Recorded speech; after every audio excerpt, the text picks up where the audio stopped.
ভারতে বসেই জুলাই গণঅভ্যুত্থানের বিরুদ্ধে ক্ষমতাচ্যুত প্রধানমন্ত্রী শেখ হাসিনার উস্কানিমূলক বক্তব্যের কারণে জনমনে গভীর ক্রোধের সৃষ্টি হয়েছে, যার বহিঃপ্রকাশও ঘটেছে। রাজধানীর ধানমন্ডির ৩২ নম্বর বাড়ি ভাঙচুর প্রসঙ্গে বৃহস্পতিবারের প্রধান উপদেষ্টার প্রেস উইং থেকে গণমাধ্যমে পাঠানো এক বিবৃতিতে কথাই বলা হয়েছে। ধানমন্ডির ৩২ নম্বর বাড়ি ভাঙচুরের ঘটনায় অনভিপ্রেত ও অনাকাঙ্ক্ষিত উল্লেখ করে ওই বিবৃতিতে বলা হয়, গত ৬ মাসে ৩২ নম্বর বাড়িটিতে কোনো ধরনের আক্রমণ ধ্বংসযোগ্য হয়নি। গতকাল রাতে এটি ঘটেছে পলাতক হাসিনার বক্তব্য ঘিরে, যার দুটো অংশ আছে। একটি অংশ হলো জুলাই গণঅভ্যুত্থানে যারা আত্মদান করেছে শেখ হাসিনা তাদেরকে অবমাননা করছেন। শহীদদের মৃত্যু সম্পর্কিত জুলাই গণঅভ্যুত্থানকে অবহেলা করেছেন, অশ্রদ্ধা করেছেন।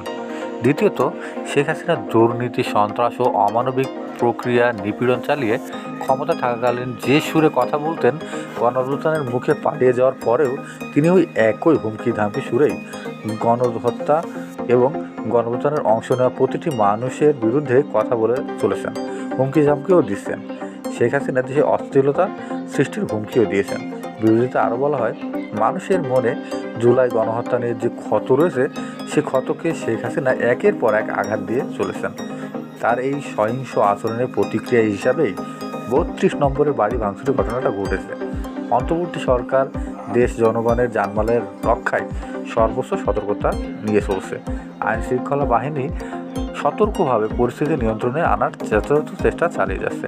হাসিনার বক্তব্য দেওয়া থেকে বিরত থাকলে এমন ঘটনা এড়ানো সম্ভব হতো বলে উল্লেখ করে তিনি আরও বলেন, মানবতা বিরোধী অপরাধের একজন ওয়ারেন্টভুক্ত আসামি শেখ হাসিনার বক্তব্য দেওয়া থেকে বিরত থাকলে এমন ঘটনার পুনরাবৃত্তি এড়ানো সম্ভব।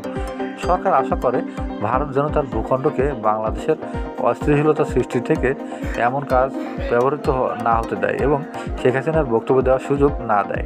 এদিকে ওবায়দুল কাদের ওরফে কাওয়া কাদেরের বসুরহাটের বাড়িতে ভাঙচুর ও অগ্নিসংযোগও করা হয়েছে। বৃহস্পতিবার দুপুরেই এই ঘটনাটা ঘটে।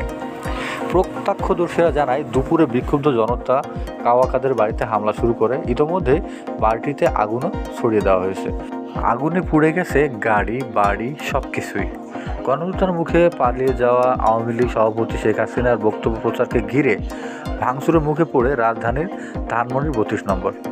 এদিকে একই সঙ্গে শেখ হাসিনার বাসভবন সুধা সদনসহ আওয়ামী লীগ নেতা আমির হোসেন আমু, হাসনাত আবদুল্লাহ ও মাহবুব আলম হানিসহ বেশ কয়েকজন নেতার বাড়িতে হামলা চালানো হয়েছে, ভাঙচুর করা হয়েছে, আগুন দেওয়া হয়েছে।